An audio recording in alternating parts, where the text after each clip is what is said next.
My final kind of exponential view question for you before we get into some more data science specific stuff is, I'm optimistic that one of the biggest challenges of our time, climate change, that AI can play a role in the transition away from carbon-based energy toward renewable energy. And, this could include fusion energy. We have commercial labs now with private investors that are expecting a return on not crazy long time horizons.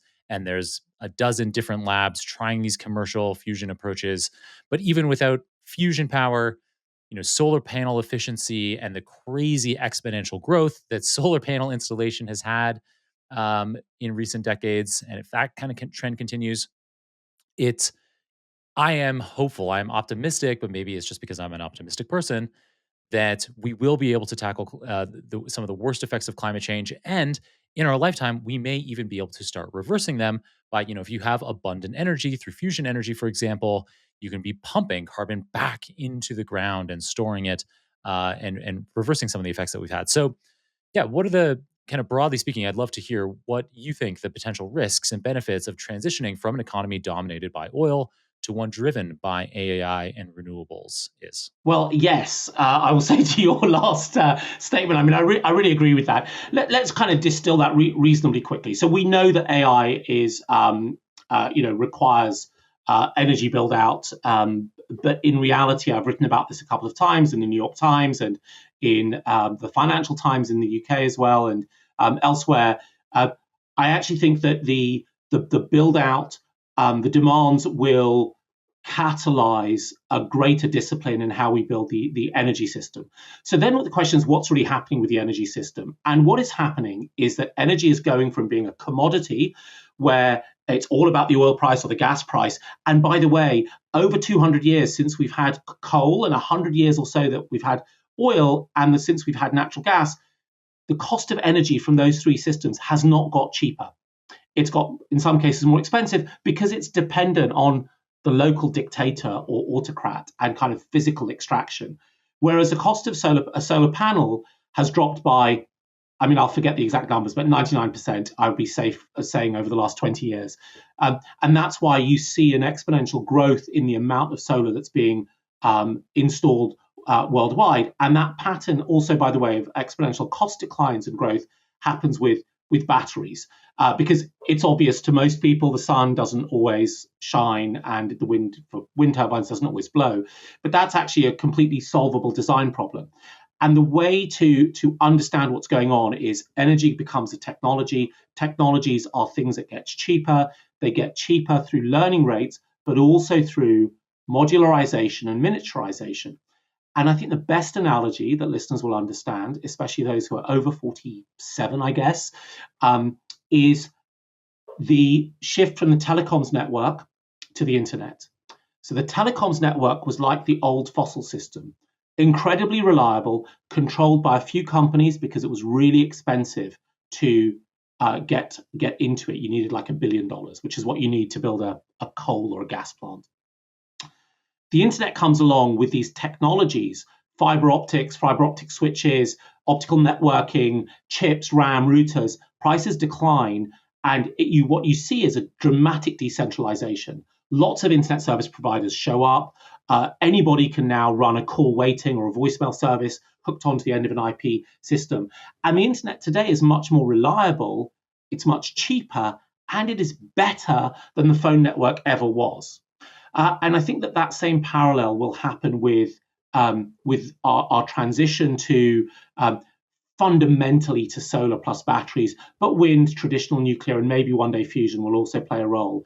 And it will be a better, cheaper, more dynamic and adaptable energy system where energy costs will be much, much lower, will have much more energy. And to your point about reversing some of the worst sort of impacts of climate change, because most of these things that we say are expensive, what we actually mean is they take a lot of energy, and energy is expensive.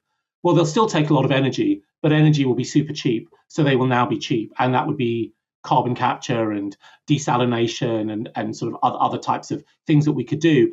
But we're talking about different timeframes. I think that latter part is is decades.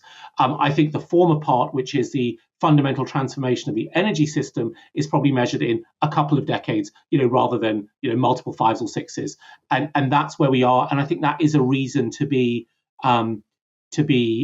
somewhat optimistic. Great. It's nice to have, for my selection bias to allow me to get, more optimism I can on give top the of I my. can give the reverse argument, and I'll just give the reverse argument for a second, right? Sure, The sure. reverse argument is very hard to make because it's not grounded in empiricism.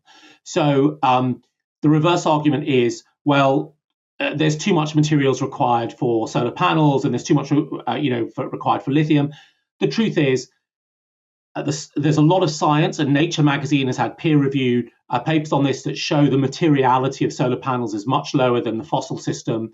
The truth is there's tons of lithium. We just haven't got around to extracting it because we didn't need to, and now we need to.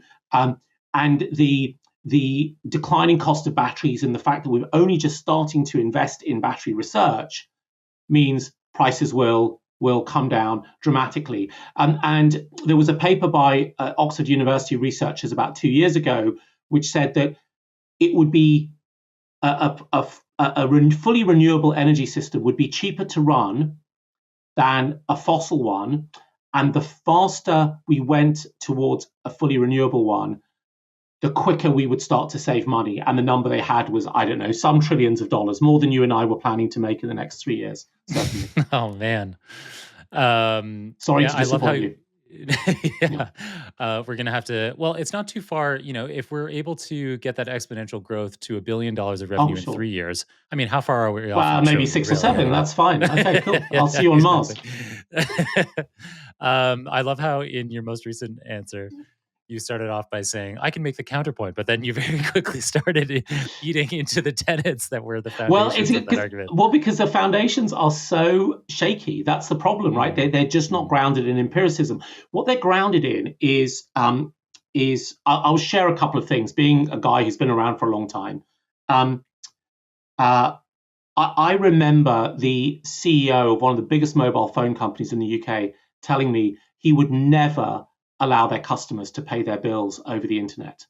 This is back in '99. It was true. He was fired the next year. But a lot of these challenges are based on like holy cows, right? Sacred tenets that you can't challenge. And if you go back to the first principles thinking that you brought up earlier in this discussion, and you will realize that that's what you are you're contending with.